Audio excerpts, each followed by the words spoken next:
Assalamualaikum warahmatullahi wabarakatuh. Halo semuanya, perkenalkan nama saya Miftah Mufiro dari Program Studi Manajemen Sumber Daya Perairan Universitas Maritim Raja Ali Haji.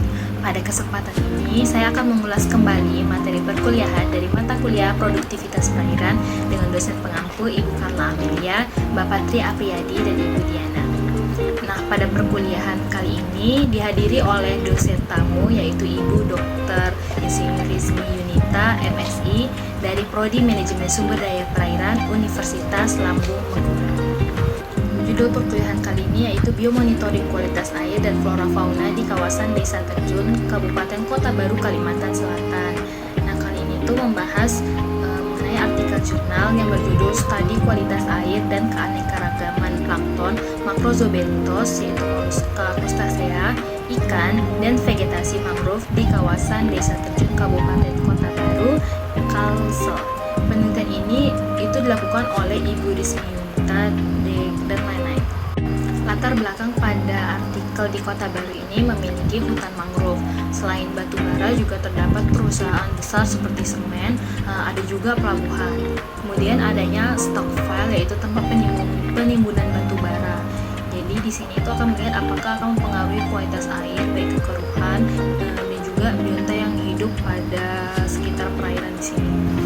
Permasalahannya itu bisa jadi karena adanya industri atau pelabuhan atau transportasi air, kemudian akumulasi dari bahan pencemar, dan ada juga pembukaan lahan misalnya untuk pelabuhan atau untuk tambak.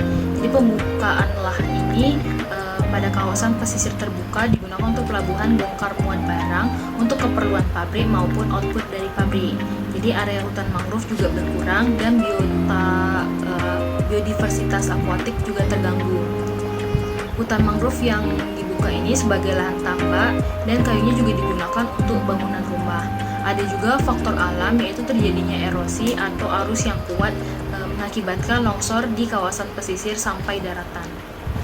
Daerah pada penelitian ini ada 5 stasiun pengamatan dengan mewakili muara sungai, anak sungai, dan sungai besar di kawasan pabrik, mewakili kawasan permukiman dan tampak masyarakat setempat, dan mewakili kawasan hutan mangrove serta daerah belar atau building barrier pada pengamatan ikan. Nah, kita masuk kepada hasil dan pembahasan. Yang pertama yaitu adalah kualitas air. Dari hasil penelitian data kualitas air yang didapat, yaitu suhu berkisar 28 sampai 30 derajat Celcius. Padatan tersuspensi atau TSS yaitu 28,93 sampai 44,83 mg per liter. Kecerahannya yaitu 48,6 sampai 88 cm. Kekeruhan 28,10 sampai 123,36 NTU. pH-nya 6,63 sampai 7,72, DO 6,10 sampai 6,70 mg per liter, yang menunjukkan kisaran yang normal untuk kehidupan biota akuatik berdasarkan PP 82 tahun 2001 tentang pengelolaan kualitas air dan pengendalian pencemaran air. Pembahasan yang kedua yaitu plankton. Ada beberapa jenis plankton, tetapi hanya terdapat satu filum fitoplankton yaitu Chrysophyta dan 4 filum zooplankton. Dengan dominasi jenis pada fitoplankton yaitu Chaetoceros, Bidupia, Rhizosolenia, dan Bacteriastrum, dan juga Thalassiosira. Dan jenis dominasi pada zooplankton yaitu Seratium, Udinula, dan Dinophysis. Indeks keanekaragaman fitoplankton ini termasuk rendah. Begitu juga dengan zooplankton yang termasuk rendah.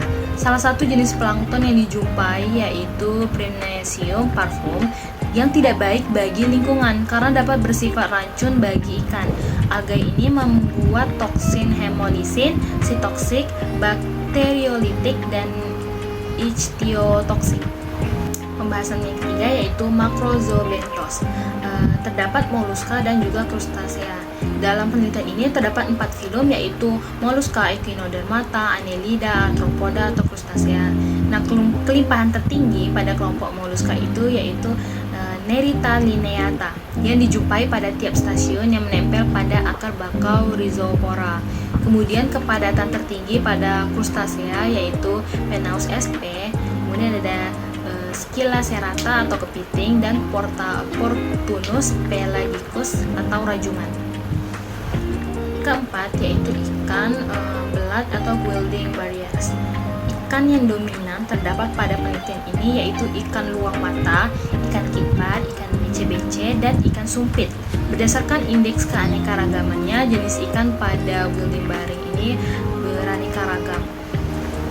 Pembahasan yang terakhir yaitu kelima, mangrove dijumpai 17 famili dan 26 jenis. 5 famili yang merupakan vegetasi khas mangrove sejati yaitu Rhizoporaceae, Avicennaceae, Soneraceae, Meliaceae, dan Sterculiaceae.